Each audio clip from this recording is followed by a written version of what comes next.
sama Indonesia. Iya unggul kesenangan sering sampai kendor. Kedua telah lu tampak tuh yo. Kalau jalannya miring-miring yo. Belum selesai menakut nol Cina. Pak Moyo terguling dan pengawas solo. Dengan irama alunan nol Cina. Pak Moyo pulang jalannya keloyo.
Pada tanggal 15 Agustus 1945, Kaisar Hirohito memerintahkan penghentian permusuhan terhadap sekutu setelah sebelumnya, yaitu pada tanggal 14 Agustus 1945, sekutu menjatuhkan bom atom di kota Hiroshima dan Nagasaki.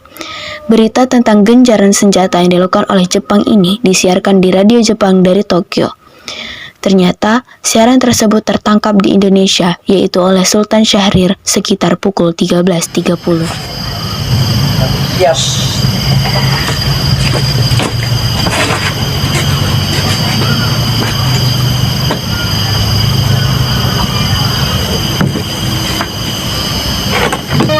In 1945, final defeat came to the Japanese. Apa benar berita yang gue dengar barusan? Aku harus memberitahu Bung Karno dan Bung Hatta. Sultan Syahrir dan Muhammad Hatta menemui Soekarno di rumahnya untuk memberitahukan tentang kekalahan Jepang. Syahrir mendesak untuk mempercepat proklamasi, tetapi Bung Karno menolak. Assalamualaikum. Waalaikumsalam.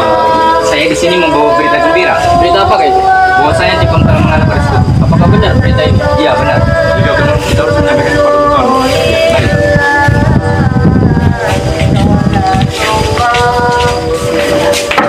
Assalamualaikum. Waalaikumsalam. Apakah ada Bung Karno? Ada?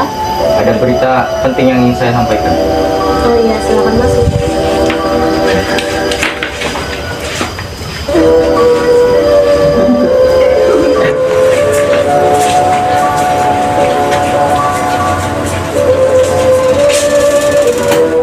Silakan duduk. Mengapa kalian datang kemari? Ada masalah apa? Ada berita penting yang akan Syahrir sampaikan. Berita apakah itu, Syahrir? Saya dengar bahwa Jepang telah menyerah pada sekutu. Mari kita gunakan kesempatan ini untuk memproklamasikan kemerdekaan Indonesia. Karena Indonesia membutuhkan pemimpin yang baru. Saya tidak berhak bertindak sendirian. Itu adalah haknya PPKI. Alangkah janggalnya apabila saya mengucapkan kemerdekaan tanpa adanya PPKI. Tapi Bung, Maafkan saya, Syahrir. Kita memang tidak boleh gegabah. mari Hatta, mari.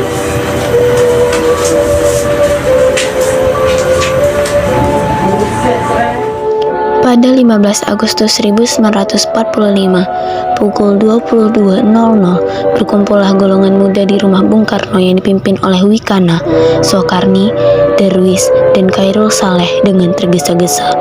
Mereka mendesak Bung Karno untuk segera memproklamasikan kemerdekaan Indonesia. Assalamualaikum. Waalaikumsalam. Silakan masuk.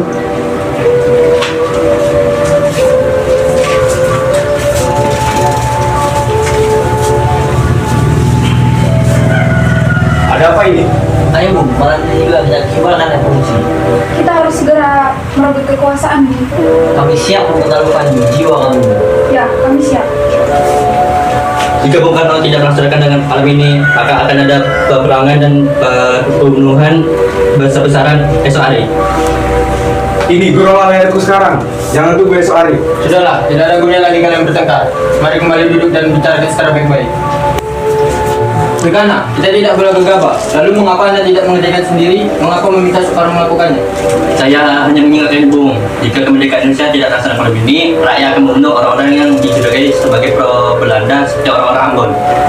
Karena bagi pulang apa kita harus menunggu Jepang merdeka jika kita bisa mewujudkan kemerdekaan kita sendiri. Kekuatan kita tidak sebanding dengan Jepang dan sekutu. Kita tidak mampu bertahan sendirian setelah merdeka tanpa bantuan mereka. Saya yakin kita bisa, Bung. Kita bisa. Benar, Bung. Kita harus segera melaksanakan proklamasi. Benar, cepatlah. Malam ini Bung, malam ini. Tenang, ini sudah malam. Tak baik Anda semua membuat keributan seperti ini. Saya mengerti bagaimana perasaan saudara, tapi saya tidak dapat mengabulkan permintaan saudara karena saya takut akan ada banyak lagi korban jiwa. Setelah usaha mendesak golongan tua gagal, para pemuda lalu melaksanakan pertemuan di Jalan Cikini 71. Mereka berdiskusi lalu sepakat untuk menculik Soekarno-Hatta ke Rengas Dengklok guna membahas proklamasi. Saudara-saudara, sebagaimana yang telah kita ketahui, Bung Karno telah menolak kita untuk segera melaksanakan proklamasi. Apa yang harus kita lakukan? Begitu kita culik Bung Karno dan Bung Hatta, lalu kita desak mereka untuk proklamasi kemerdekaan Indonesia secepatnya.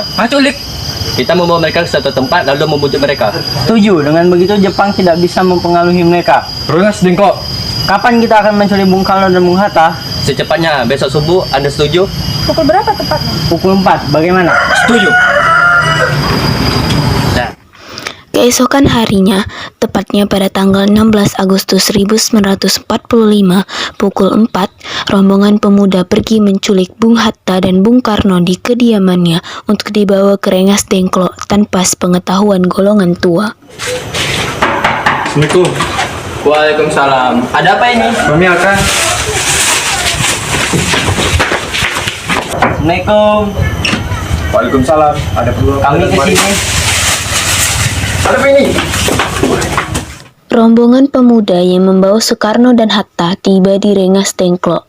Bung Hatta telah sampai terlebih dahulu sebelum Bung Karno. Keduanya dibawa ke sebuah ruangan di dalam rumah jauh Kisong. Apa mau kalian sehingga membawa kemari? Kami ingin Anda dan Bung Karno untuk segera melaksanakan proklamasi.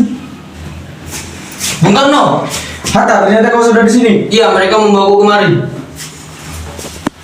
Sukarni, ada apa ini sebenarnya? Ini, Bung. Kami ingin Anda berdua untuk segera memproklamasikan kemerdekaan kita. Sudah menyerah, Bung. Ini saatnya kita untuk memproklamasikan kemerdekaan Indonesia. Mengapa kau begitu percaya terhadap kabar itu? Sukarni, Jepang akan memerdekakan kita, tetapi bukan sekarang. Saya tidak setuju dengan itu, Bung, karena kami pemuda jeripaya untuk memerdekakan Indonesia, bukan hadiah dari Jepang. Itu benar, Bung. Karena jika kita merdeka karena hadiah Jepang, kita adalah bentukan Jepang. Kita akan mudah dijajah lagi, Bung. Insinyur Soekarno pun akhirnya setuju untuk menuruti permintaan para pemuda. Dengan saran dari Ahmad Subarjo, naskah proklamasi dilaksanakan di Rumah Laksamana Muda Maeda di Jakarta. Pada tanggal 16 Agustus 1945, pukul 23 WIB, rombongan tiba di Jakarta. Silakan pakai rumahku saja, Bung. Keamanan akan saya jamin. Terima kasih. Ruangan mana yang bisa kami pakai? Ruang tamu dan ruang serambi depan. Saudara-saudara, bagaimanakah bunyi naskah proklamasi kita? Bagaimana jika begini, Bung? Kami bangsa Indonesia dengan ini menyatakan kemerdekaan Indonesia. Baik, sudah saya tulis. Lanjutannya, Bung, hal-hal yang mengenai pemindahan kekuasaan dan lain-lain diselenggarakan dengan cara sesama dan dalam tempo sesingkat-singkatnya. Jakarta, 17 Agustus 1945, atas nama bangsa Indonesia. Ya, sudah selesai. Apakah kalian semua setuju? Setuju. Lalu, siapa yang akan menandatangani proklamasi ini? Bagaimana jika naskah ini ditandatangani oleh kita semua yang hadir di sini? Saya rasa jangan, terlalu banyak. Sebaiknya Bung Karno dan Bung Hatta saja yang menandatanganinya atas nama bangsa Indonesia. Setuju. Sayuti, tolong kau ketik naskah ini. Baik, Bung.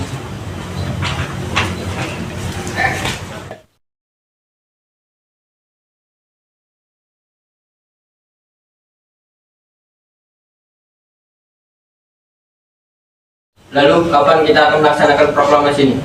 Menurut saya, tanggal 17 adalah tanggal yang baik. Sebagaimana Al-Quran turun pada tanggal 17. Dan selama sehari semalam orang Islam melaksanakan sholat 17 rakaat. Jadi hari ini Jumat Legi tanggal 17 Agustus.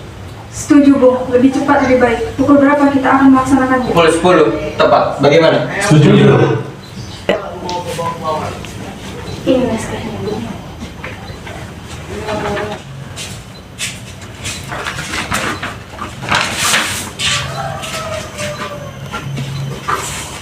Setelah merumuskan proklamasi, Insinyur Soekarno pulang ke rumah dan disambut oleh sang istri Fatmawati. Bagaimana dengan semuanya, Pak? Alhamdulillah semuanya berjalan dengan lancar. Oh iya, bagaimana dengan benderanya? Kita belum mempunyainya. Bagaimana kalau kamu saja yang menjahitnya? Tapi Pak, di rumah hanya punya kain warna merah dan warna putih saja. Tidak apa, jahit saja benderanya dengan sederhana. Baiklah, Pak.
Jumat pagi, pukul 10, semua orang telah berkumpul di halaman depan rumah Insinyur Soekarno di Jalan Pegangsaan Timur nomor 56 Jakarta untuk mendengarkan pelaksanaan proklamasi. Bung Karno, Bung Hatta keluar ke serambi depan rumah diikuti Ibu Fatmawati. Bung Karno membacakan proklamasi dan mengucapkan pidato pendahuluan. Saudara-saudara sekalian, saya telah minta saudara hadir di sini untuk menyaksikan suatu peristiwa maha penting dalam sejarah kita. Berpuluh-puluh tahun kita bangsa Indonesia telah berjuang untuk kemerdekaan tanah air kita. Bahkan telah beratus-ratus tahun gelombangnya aksi kita untuk mencapai kemerdekaan kita itu ada naiknya dan ada turunnya. Tetapi jiwa kita tetap menuju ke arah cita-cita. Juga di dalam zaman Jepang, usaha kita untuk mencapai kemerdekaan nasional tidak berhenti. Di dalam zaman Jepang ini tampaknya sejak kita menyadarkan diri kepada mereka, tetapi pada hakikatnya tetap kita menyusun tenaga kita sendiri. Tetap kita percaya pada kekuatan kita sendiri. Sekarang tibalah saatnya kita benar-benar mengambil nasib bangsa dan nasib tanah air kita di dalam tangan kita sendiri. Hanya bangsa yang berani mengambil nasib dalam tangan sendiri akan dapat berdiri dengan kuatnya. Maka kami tadi malam telah mengadakan musyawarah dengan pemuka-pemuka rakyat Indonesia dari seluruh Indonesia. Permusyawaratan itu sekata-sekata berpendapat bahwa sekaranglah datang saatnya untuk menyatakan kemerdekaan kita. Saudara-saudara, dengan ini kami menyatakan kebulatan tekad itu. Dengarkanlah proklamasi kami. Proklamasi kami, bangsa Indonesia, dengan ini menyatakan kemerdekaan Indonesia. Hal-hal yang mengenai pemindahan kekuasaan dan lain-lain diselenggarakan dengan cara seksama dan dalam tempo yang sesingkat-singkatnya. Jakarta, 17 Agustus 1945. Atas nama bangsa Indonesia, Soekarno-Hatta. Demikianlah saudara-saudara, kita sekarang telah merdeka. Tidak ada satu ikatan lagi yang mengikat tanah air kita dan bangsa kita. Mulai saat ini kita menyusun negara kita, negara merdeka, negara Republik Indonesia. Merdeka, kekal dan abadi. Insya Allah Tuhan memberkati kemerdekaan kita itu. Merdeka! Merdeka!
sangat bersejarah bagi bangsa Indonesia ini berlangsung sekitar 1 jam.